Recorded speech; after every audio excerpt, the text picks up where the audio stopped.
we have somebody super special with us today.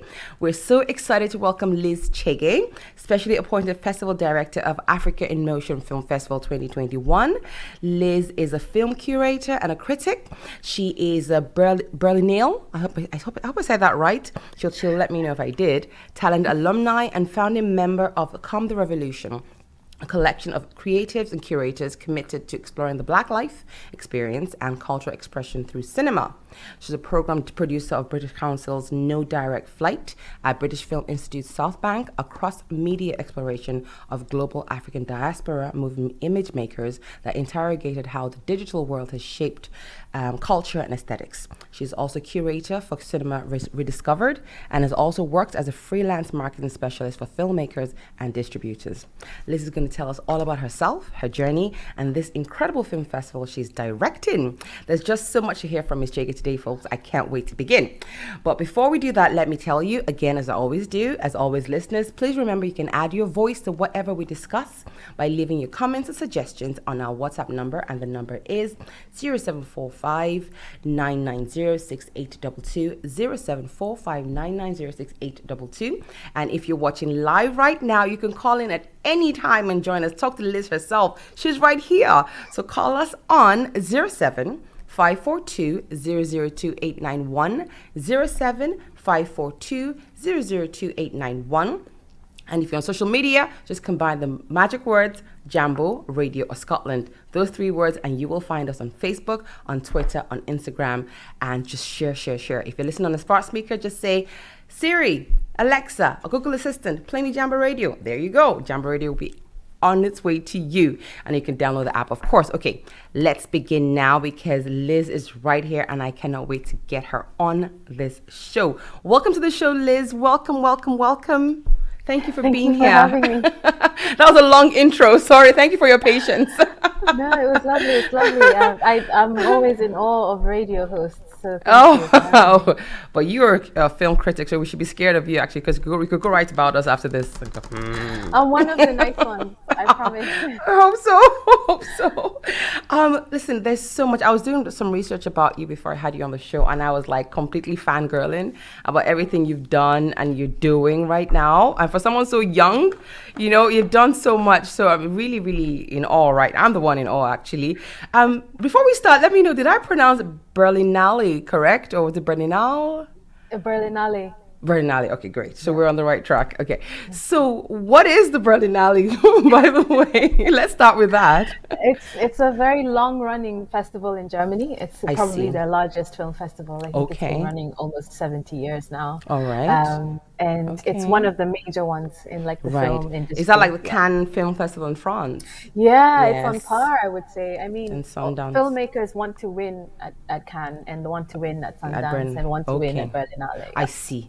Okay, so those are like the dates on the diary you keep of your filmmaker. Like you're like, I want to be one part of that. Fantastic. Yes. Tell us about yourself a little bit. You know, we have, by the way, let me let you know, you have your fellow Kenyan sister right in the studio here as well, Serena. I don't know if you know that. She's Kenyan and Italian, and she's my producer, and she's incredible. She's a shining light to all Kenyan people. So it's amazing to have two Kenyan women right here. So that's great. Serena, say hi. What a privilege.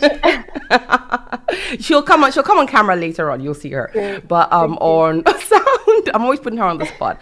But please tell us a little bit about yourself, your background, your Kenyan and British background.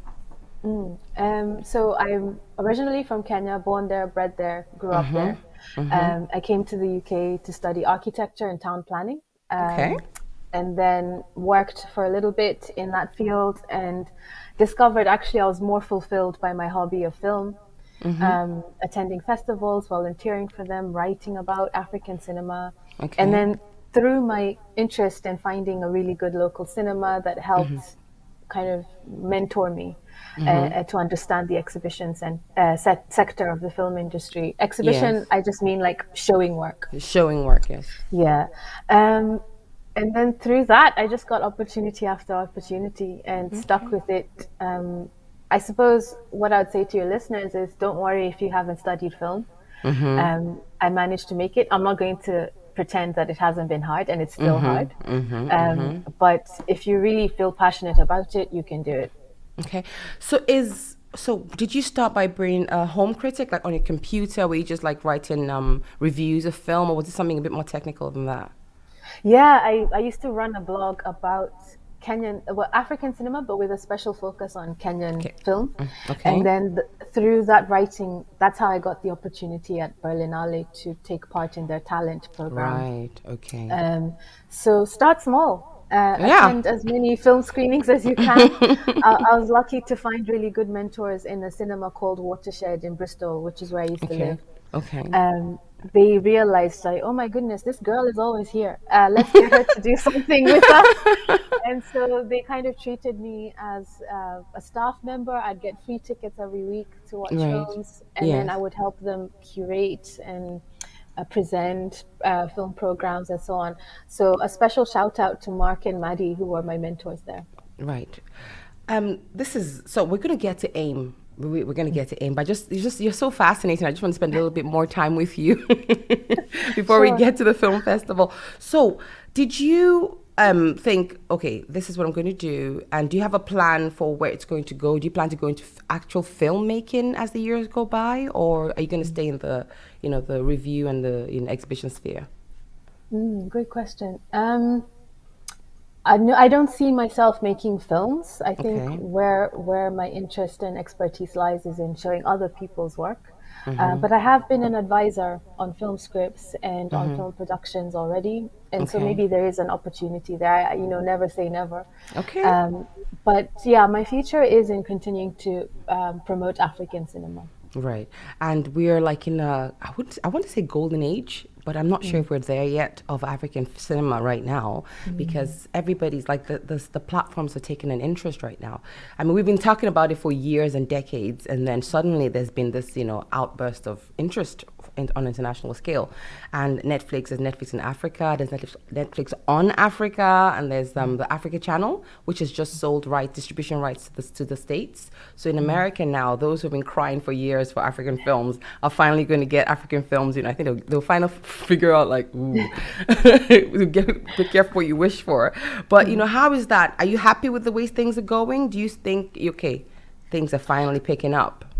I think, yeah, you can't deny the positive things, but at the same time, also we've still got a long way to go in terms of the industry respecting African cinema as it should be. Absolutely, absolutely, We've, absolutely. yeah, we've been making good work for many years, and in a similar way to how the West is like kind of discovering quote The unquote music.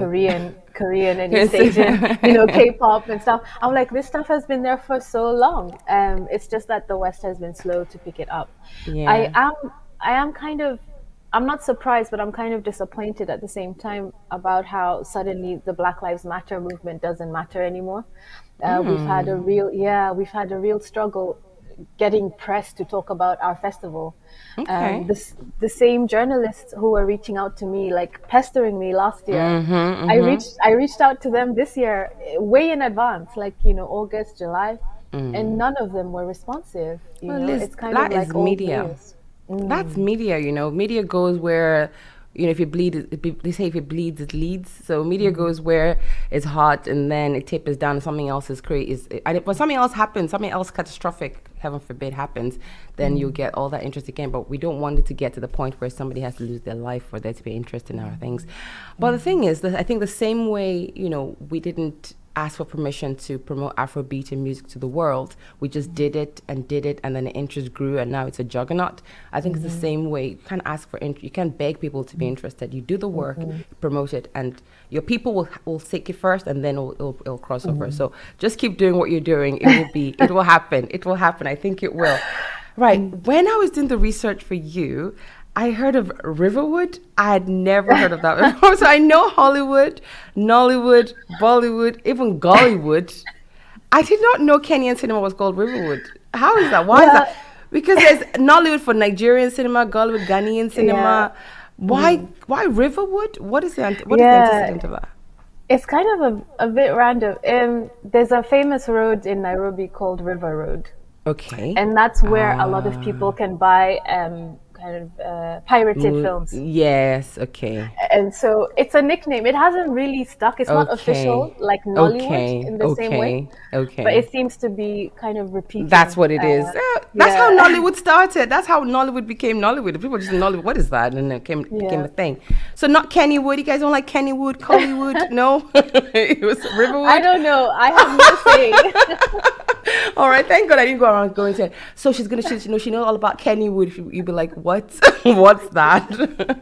Okay, all right. Let's come back. Let's come to the Africa Emotion Film Festival. Please tell us all about it. I know that's a big open question, but tell us all about it. It's a big question. So we have over 90 films. We've got 35 feature films, and then the rest are shorts. We also have a short film competition. We have a mixture of documentary and fiction as well. So, a lot of people associate African cinema with like issues and causes and war or poverty or something. But we've got a really broad range. We have comedy, we have romance, we have magical realism, fantasy, science fiction. It's all in there. So I highly recommend. And we've also got a series of events happening. Okay, so series of events. Tell us about it. So one great example is a series of 3 events curated by a young programmer called Josh Kilimanjaro, who's also a musician and DJ. He's taking part. Serena is like, George Kilimanjaro. I know him. She's like perking up over here. It just went like for me. And she's like, whoa. I was like, oh, George Kilimanjaro. And she's like, yeah, it's a huge thing. So he's taking part in the festival through a program called the New Promoter Scheme through Film Hub Scotland, which is funding it. And so under his purview, he needed to curate 3 events. And one of them, which launched last night and can be rewatched online, is we commissioned 2 Scottish Black female musicians to create music in response to our music strand. Right. So we have a great music strand that's featuring musicians like Brenda Fassie, Abdullah Ibrahim, Tanzanian pre-independence musicians. Right. And then our opening night film, Elders Corner, is about high life Nigerian music. And Ghanaian as well, back in the day. So these young musicians, Nova Scotia The Truth, who won, I think, Scottish Album of the Year last year, and then also Gabriella Liandu, who is actually studying at the Birmingham Conservatoire of Music in opera and jazz. Wow. They've both created music and audiovisual pieces that we world premiered last night. And they can be watched for free on our website, as well as the Q&A session that we had with them. And sorry, go on. No, please. And then other events include how to attend an African film festival by our program producer, Tanatze Gambura. She will interview 3 well-known African curators and festival directors on the last weekend of the festival. And that is it's from the 16th to the 31st of October. So it's been on. It's going to be for 2 weeks, and we're right in the middle of it right now. So you have 1 more week. So can all the films that have gone previously in the last week, can they be rewatched? Yes. So most films are screening for all 2 weeks. There are 1 or 2 that will have a limited window. So, for example, there's one screening this weekend, which won an award at Sundance about the Zimbabwean election. And that's only available until tomorrow night. Before they know. Preview. It's like, what? Pull it. It's a special preview. Right. Liz, so do you have any favorites? Oh my gosh, that's such an unfair question. But the music strand is close to my heart because music is an important part of my life. And so just being able to screen films about an icon like Brenda Fassie is incredible. We've also got 2 masterclasses happening. And one of them is by Roisin Bakam, who's from Cameroon. She's a rising star actually globally in documentary filmmaking. She's made a new film called Delphine's Prayers. It's a really simple documentary. She's just interviewing one woman, but it really tugs at your heart, and it's just an excellent Talk about way her of life filmmaking. story. Delphine's Prayers. Yeah. And is Delphine based in Cameroon or somewhere else in Africa? I believe she's based in the Netherlands. Okay. Yeah. Okay. So I've always wanted to ask, like, it seems like there's so much going on in African film, African TV. I mean, people are crazy about it, especially in Africa. Like, it's insane. However, there doesn't seem to be an industry for children or young people. Like, all the films are all grown-up themes, or, you know, magical themes, or, you know, if everything's really, really grown up. But, you know, in Hollywood, how you have, like, the Disney Channel, Nickelodeon. So there's room for all the class of children, the really small ones, the teenagers, the preteens. They all have their kind of movies and TV geared towards them. So someone like me, I have children who are 10 and 7. And I always want to watch films with them. You know, I want to watch films with them, and then I on African films with them, and I go on Netflix and I'm like, nope, too grown. So we spend another Saturday night watching, you know, another American film or whatever, and it's few and far between I find films that fit, they're good enough to interest them, and is the age group. So why do you think we're not gearing our industry towards young people, at least to have a little niche in the market? Why do you think there's nothing, almost nothing anyway? I think there are multiple reasons. I mean, for one thing, animation is expensive. It takes a long time. So a lot of the work that comes out of the continent tends to be short films or episodes of something. It's rarely like full feature animation films. But when they do come out, they're excellent. The other thing I think is like, this is changing, so I don't want to generalize. Yes, I mean, I grew up, you know, being told children are supposed to be seen and not heard. You know, it's not today's children. Not today's children. Yes, they've become so empowered. Whoa, by I'm scared of them. I'm YouTube. scared of them. They're very aware of world affairs. You know, so of course that is changing, but I feel like children have been underserved because we haven't been, you know, prioritized in the same way. Yes, but the thing is that there's a market there. Sorry, there is. And the thing is, we're only doing this well. So, for example, in America, you have like the Demi Lovato's and what's Serena? What's the girl? The one Serena. Ariana Grande. No, Ariana Grande was on Victoria's. Yes, they all came from like Disney, so it wasn't animation. It was like TV. They were like doing episodes of shows, Miley Cyrus, all that, and then some of them had like actual movies after that. And then now they're grown and they become like proper movie stars or TV stars. But they always start small on TV. And when I was growing up, I'm not going to age myself, but when I was growing up in the 80s and the 90s, we had child stars. You know, it was a few programs, but there were like African kids doing like series work and, you know, TV series and, you know, the story time stuff. And we liked them, you know, we knew them. We went to your school, they're like, so person is in my school and all that. So there was a little bit of that, but I don't know. I've not lived in Africa for a long time, so I don't know who's big and who's not. But it just seems to me like if I sit now and try to get a movie to watch with my kids, or my kids' friends come and I want to introduce them to African film and I want them to watch something, it's very hard to find something for them to watch that's appropriate for them. Not animated, but like a movie. So I just think we really are missing a market that could be lucrative for the industry and, you know, also help kids come into their identity as African kids living in diaspora. Or, you know, because it helps you form your identity, as in I'm seeing other black children, other African children who look like me, who are like experiencing all this. So I think whatever you're doing, whoever you're talking to, please talk to them and tell them, you know, we need these films. It's true. I mean, I can definitely recommend something right now, actually. Called Supermodo. I mean, I can really only speak to Kenyan industry because that's the one I understand the best. So Supermodo is a Kenyan film that was released maybe 3 or 4 years ago, and it's about this young girl who is experiencing. She's going through treatment for cancer. But she has this huge imagination, and she believes, you know, she loves comic books, and she starts to.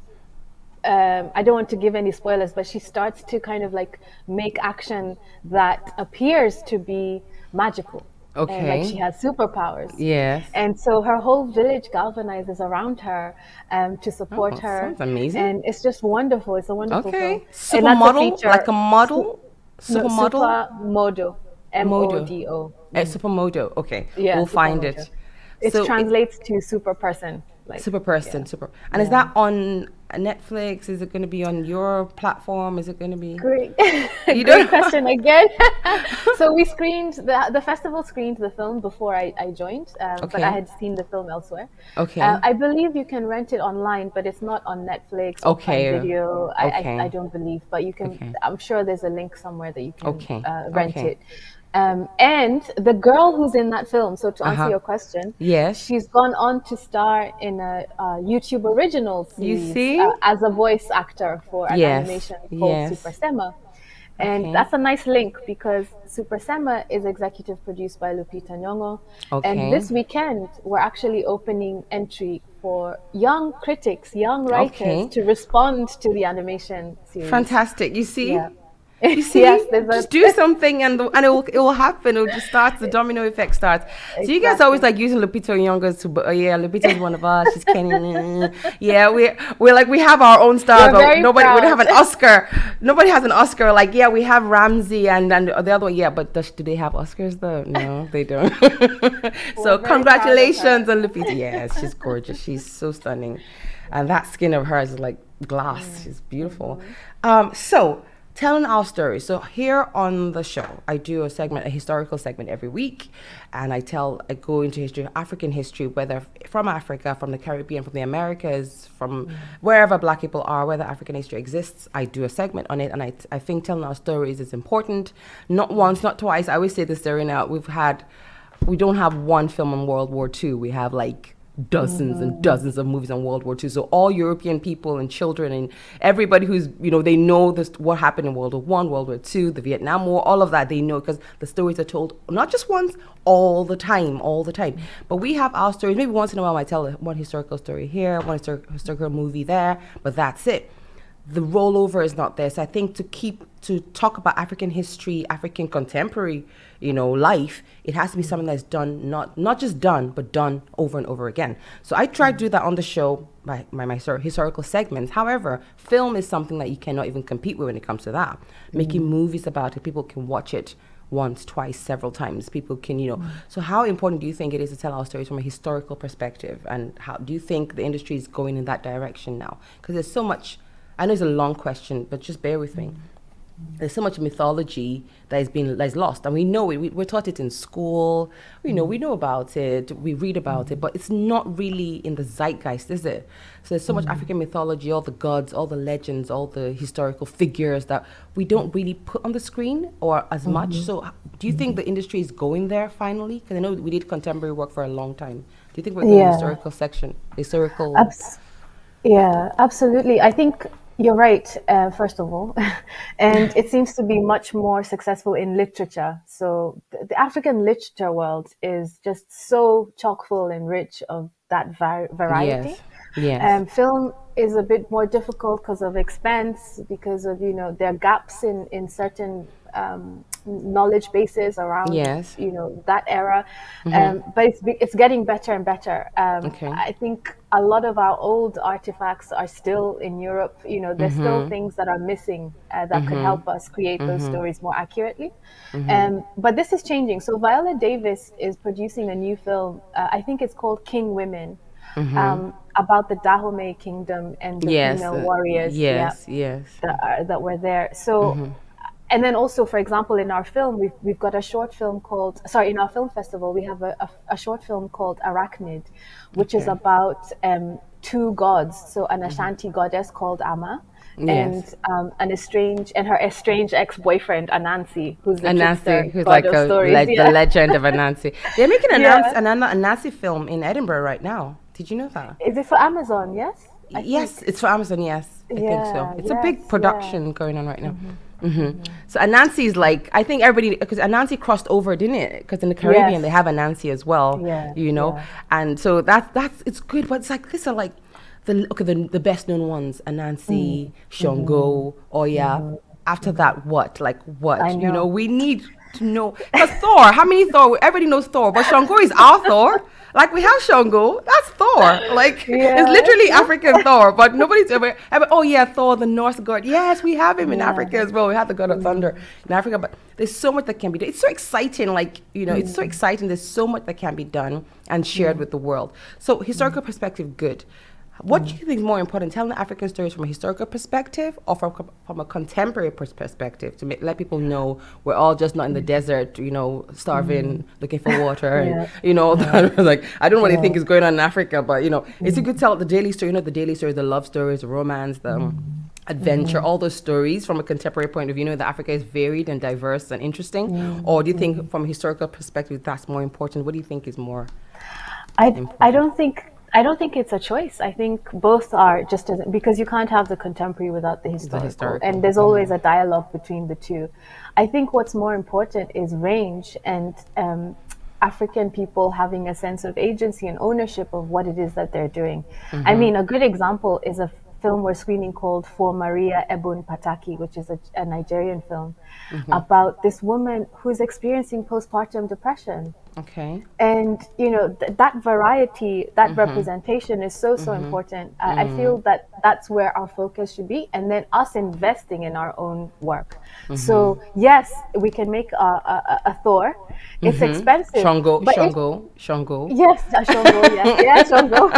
We can have our own. It's expensive, but you know what? We can do it. Why not? If it's crowdsourced, if people care enough. I think what it is, for example, my parents' generation not valuing the importance of film in the same way. I feel like when I changed career, for example, nobody understood. Of course. You're a doctor or a lawyer, how dare you? Exactly. So there's something within us that has been imposed on us that our stories don't matter. We used to have like long lines of families and clans that specialized in oral history. And they still do in some parts of Africa. Exactly. But now it's all about, well, if it's not religion or some other form of conservatism, it's about, but books are more important. You should be reading. You shouldn't be watching cartoons. You should be, So it's a really important form of expression, and I think until it's valued just as much as the other disciplines, I think we're going to be lagging behind a bit. I do think we are in a very interesting place, to be honest, because I think we're not as conservative as we were. We were not all the way, but I think they've seen in the last 15, 20 years, that generation has seen what has happened and they've seen the effects of it. Like Nollywood, for example, no parent, like 10, 20 years ago, you want to be an actress. How dare you? You're a prostitute, blah, blah, blah, that rubbish.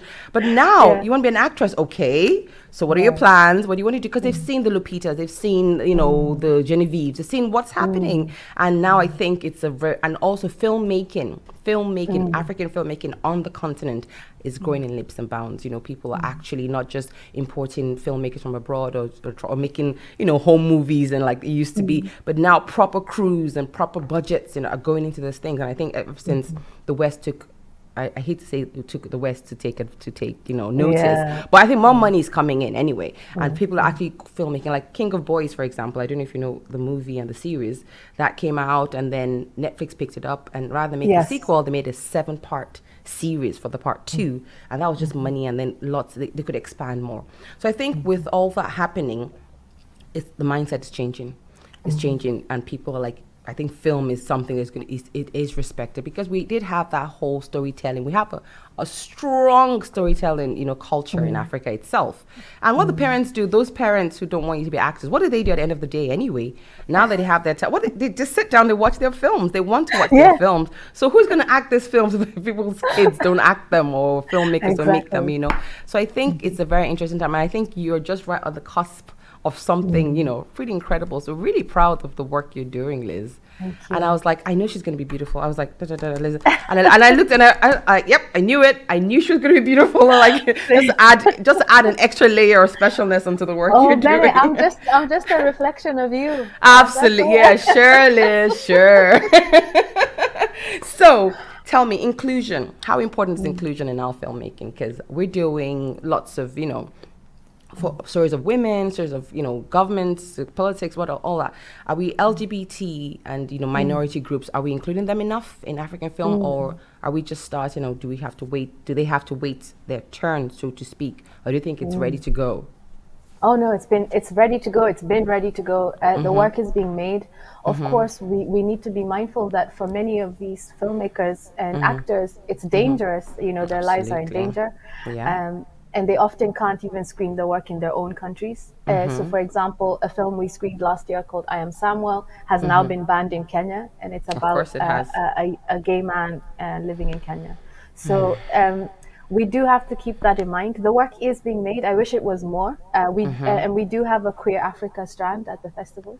Okay.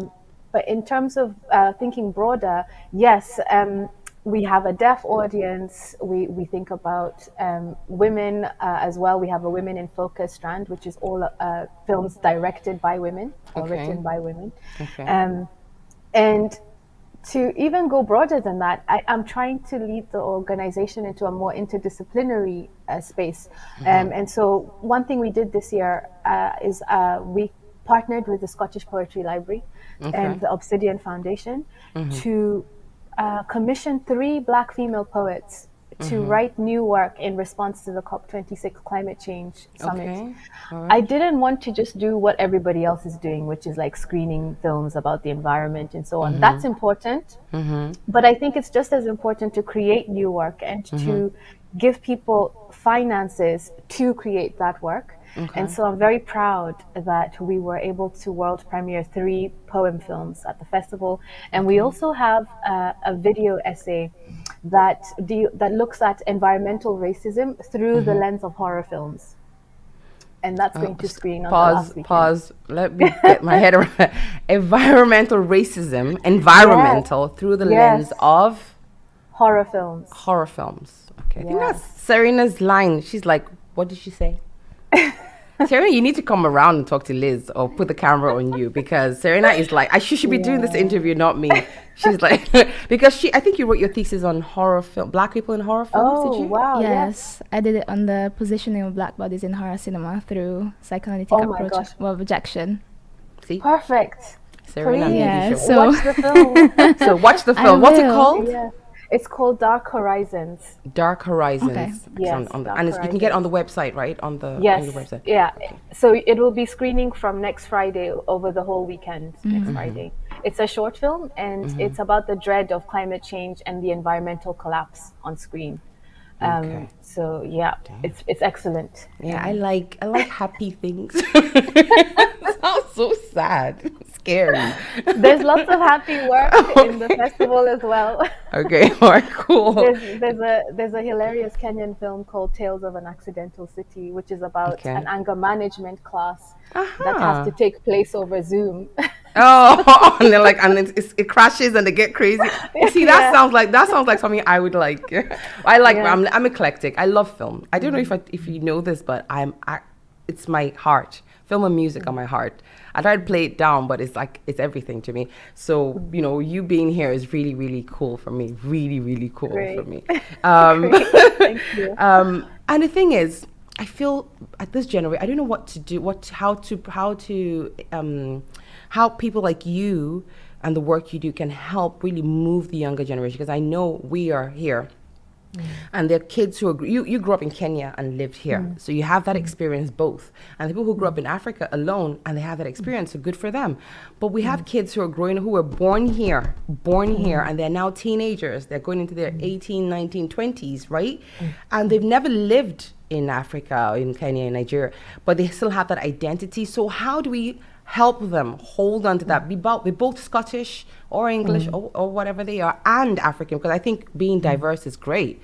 But how do we help them hone that identity, hold on to that? How do they feel a part of it? Not just something their parents are, or a couple of songs they hear in the car when their parents are driving, but actually feel that is part of their identity, film and music and all of that. How do we help them? So there's certain things that I was growing up, I'm not Black American, but I grew up reading Ebony like every week of my life. Every issue of Ebony, and at the back of it you had the historical page with Martin Luther King and Malcolm X, all that. So, and then all the contemporary stuff in the magazine, Essence, all of that. I watched a lot of American movies, black American movies. So that kind of gave me a sense of not just the joy of Black Americans, but the struggle, the history, the trauma, but also the, you know, the incredibleness, the comedy, all of that. It gave me like a nice picture. I can never claim to be Black American or understand the experience, but it kind of gave me a nice idea of what it is. So how do we do this? But now everything's not in print anymore. You know, it's all everything is digital. So how do we do the same for kids? Like maybe every week it's something they can look forward to, something they feel a part of that identity. Do you have any ideas for that? Yeah, it's such a good question. I think it's multifaceted as well because there's so many routes you can use. Yeah, whether it's education or literature or film or art, there's so many routes. I think it's about finding the one that works best for you. And platforming it in a way that hasn't been done before. Trying to find, like for example, I believe these might be the first commissions that have been made by the festival. So I'm trying to make sure that new work is being produced. Yes. And that's the poetry as well as the music, right? Yes. Those strands. There's a new, and then so. Having made the work, great. Having the website, great. But how do you pump it into the zeitgeist, into the kids who are here? How do you like get them on it all the time? What are your plans for that? I love your question because it's actually on my mind every day. I'm like, how do I reach these young people? Because the work is done, yes. Yes. How do I communicate with them? It can't just be about schools. It needs to also be about parents and families and wherever these children are hanging out. How do you get them? And so it's something I'm investigating because I haven't lived in Scotland for very long, only about 18 months. Welcome. So I'm trying to find my way. I'm trying to find my way there, but I do think it has to be people that the children listen to. TikTok. So for example, exactly. So for example, this year I really tried hard to get influencers, but it just didn't work out because we don't have enough money. Yeah, you know? They're not deep, are they? Influencers, and what we're trying to do is kind of like a deep thing. I'm being judgmental, but I know what you mean, though. Yeah, I think it needs to be. They also have to think about their careers and how to position themselves with specific brands and so on. So I understand. I didn't expect us to succeed right away. Yes. But I'm going to keep at it. I think it's about finding a shared mission with these people that the children listen to. Yes. I loved when recently so many Black TikTokers just kind of went on strike. With the dances. Yes. Because they're copying all the dances all the time. Exactly. And then nobody could create anything. Exactly. Because the same musicians that they're promoting with their songs and making these dances are not giving them back the same kind of level of support. So the dances that are being created are being co-opted But Liz, that is the story of the Black experience. Of all time. Think about it. I'm not breaking new ground here, and I'm not being controversial here. K-pop is Black music. I'm sorry, okay? Let me break it down for you. Okay, so R&B, 90s R&B, right? And then you put a white face, a pop face on it. Martin, no offense. You put a white face on it, okay? And then you had the Backstreet Boys, and you had all that. So Boyz II Men were shoved to the side. They were the magical group, right, in the 90s. And then Justin Bieber came, and and then Korean pop, which all they're doing is just singing Black music in Korean and dancing in Korean. And then it gets interesting because another language where you can hear the flow, it is literally. So Black people singing Korean pop today is crazy to me, because when Black people that's Black music, right?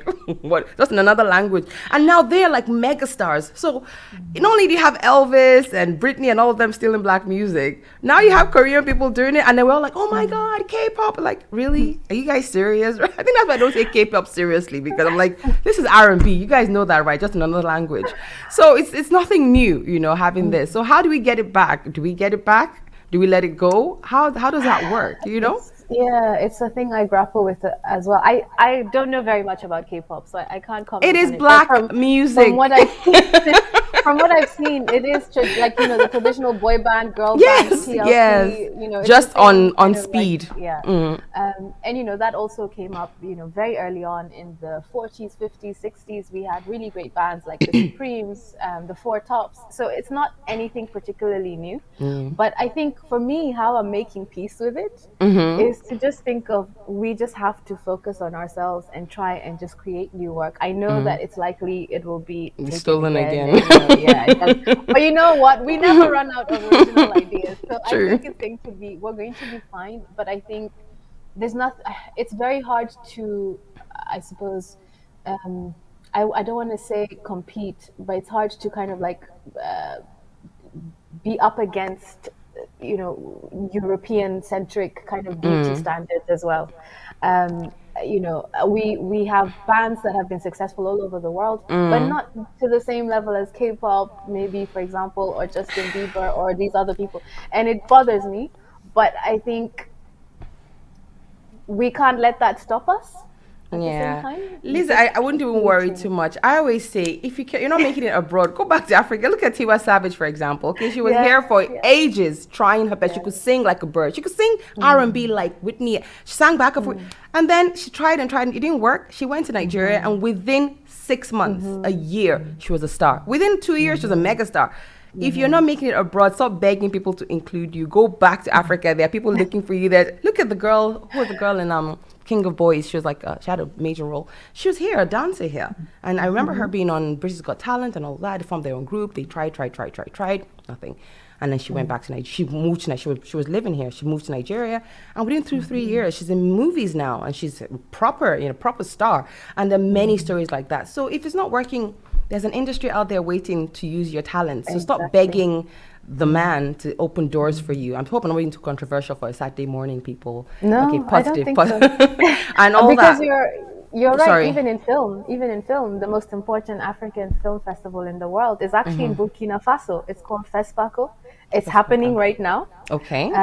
And it's been running for, I believe, 50, almost 60 years, if I'm not wrong. And so people have flocked there. There were queues around the corner. So it's not that there's no one who wants our work. We just need to find them. And we like our own kind of beauty, okay? Eurocentric beauty, good for them. I like the beauty we have. I think, like in Africa, for example, I remember we in West Africa, we're okay in West Africa, we're all right. But when you talk about East African women and that, South African women, that figure and all of that, they're like, what? There's no standard of, I'm sorry, European standard of beauty, good for you. But I like my African standard of beauty as well. We're very, we allow.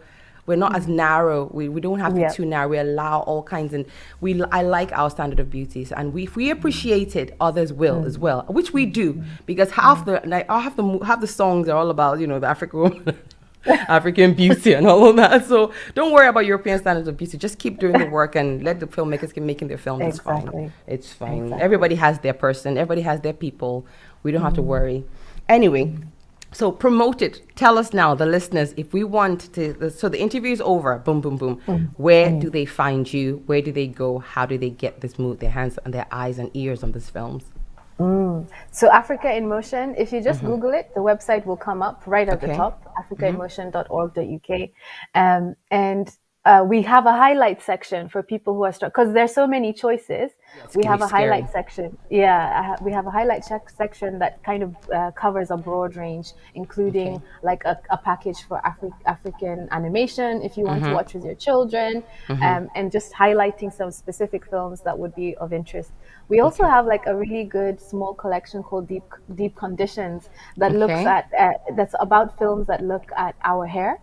Many of the films have been made within hair salons or barbershops. So I think that's fantastic. I like that. Yes. And we also have lots of events. There's the poets who are commissioned, there will be an event with them next weekend to discuss how their inspiration. All events are free. And they're all digital, or are they like digital? Yes, they're all online. You can join in from anywhere in the world. And there's some films as well that you can watch from anywhere in the world, like Wahenga, which is about Tanzanian, really great pre-independence music. And you can also watch our opening night performance for free, which was a partnership with Jazz Refreshed, We featured two music bands, Balimaya Project and Jazz Kaser. So Jazz is a female drummer, and she has her own band, a female jazz drummer. So there's so much choice. But I also recommend our short film competition. If you don't want to like watch too many features, I think the short film competition is a really good option. And tickets are cheap. They run from £2. If you want to, but that can add up quickly. So if you want to watch as many films as well, you can have a pass. We recommend buying a film pass for as little as £25. Okay, Liz, thank you so much. I'm not going to put you on the spot, but I'm going to do a quick question. Just first thing comes up to the top of your head. Just first thing. Scared. It's just 3 questions. Just 3 questions, really quick, right? I do this with all the guests. So, ready? All right. Biggest highlight of your career so far? Definitely taking part in the talent press and also working on Star Wars 7. That was fun. Oh, okay. So you didn't lead with that? You could have led with that in the beginning. Thanks. Now you say it. Okay. I didn't work on it for very long. I work with Star Wars. I managed to put that in. Okay. All right. Fun. Fantastic. And biggest challenge of your career so far?